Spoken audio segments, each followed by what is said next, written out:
If I snapped my fingers and teleported you to the bottom of the Mariana Trench right now, you wouldn't drown. You wouldn't even have time to hold your breath.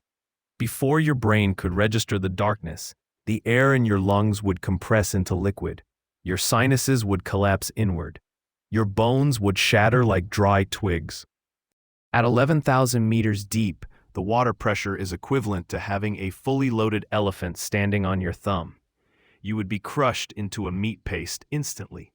We spend billions looking for aliens in space, ignoring the fact that the most hostile alien world isn't on Mars. It's right here. And today, we are sinking to the bottom. Welcome to the epipelagic zone, the surface. This is the only part of the ocean you have ever seen. It's bright, it's warm, and it's alive. This zone makes up less than 5% of the ocean's volume, yet it contains almost all the life we know. Sharks, whales, dolphins, they all live in the penthouse. But even here, nature is glitchy. Take the blue Glaucus. It looks like a Pokemon, but it feeds on Portuguese man-o'-wars and steals their venom to use as its own. Or the box jellyfish, a brainless bag of water that carries enough toxin to stop a human heart in 2 minutes. The surface feels safe because there is sunlight. But as we drop past 200 meters, the sun turns off. We have entered the mesopelagic zone, the Twilight Zone. Photosynthesis stops here. Plants cannot survive. Food is scarce. So evolution had to get creative. And by creative, I mean terrifying. This is the home of the giant oarfish. It grows up to 36 feet long, a silver ribbon of muscle that likely inspired every sea serpent myth in history. They hang vertically in the water column, motionless, like ghosts. But the strangest resident is the barrel-eye fish. Evolution decided that looking forward was too mainstream, so it gave this fish a transparent head.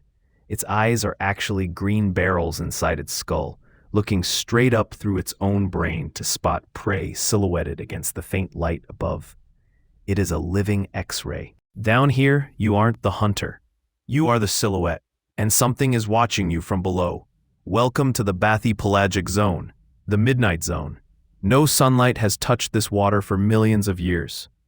The only light comes from the creatures themselves. This is the realm of bioluminescence, nature's trap. Meet the anglerfish, the poster child of deep-sea nightmares. The female is a floating mouth with a glowing lure. But the horror isn't the teeth, it's the romance. The tiny male anglerfish doesn't hunt. He finds a female, bites into her skin, and fuses with her. His eyes rot away. His internal organs dissolve. He becomes nothing more than a pair of testicles attached to her body. That is his entire purpose. Then there is the gulper eel. It is essentially a stomach with a tail.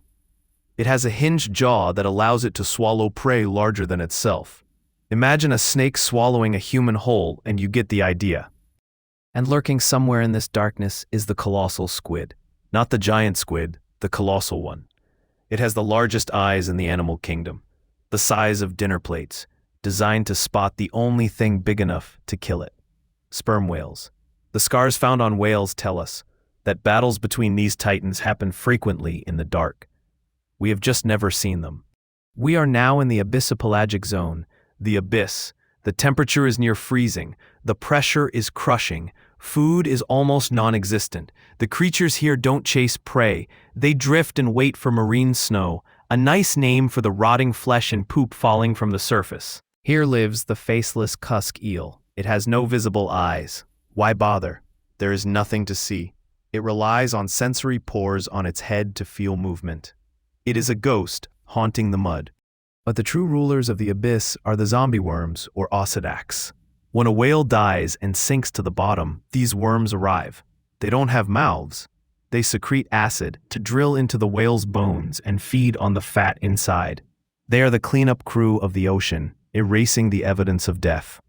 This zone covers 83% of the ocean floor and 60% of the Earth's surface.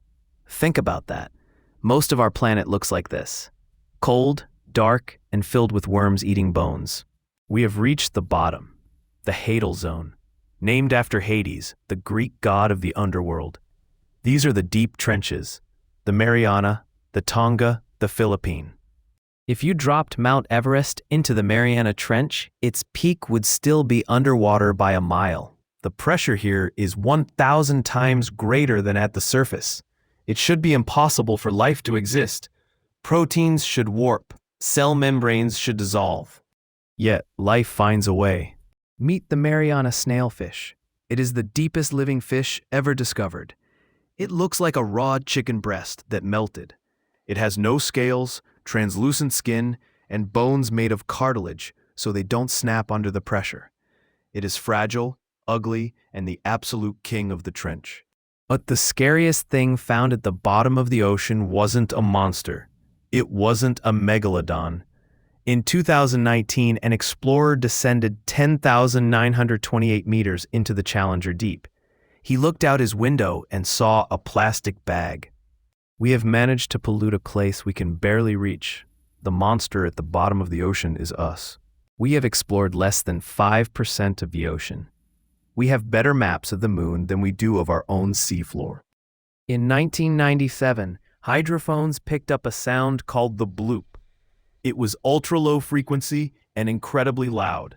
It was consistent with the noise made by a living creature, but it was far too loud to be a whale. Scientists eventually claimed it was an icequake, an iceberg cracking. But for a moment, the world wondered, what if something else is down there? Something massive enough to shake the ocean itself. The ocean is a reminder that we live on a thin shell of safety, floating above a deep, dark void that doesn't care if we exist. Nature is full of giants, but usually physics limits how big they can get. Gravity crushes them. But in the water, buoyancy breaks the rules. If you want to see just how big prehistoric monsters actually got, you need to see the size scale.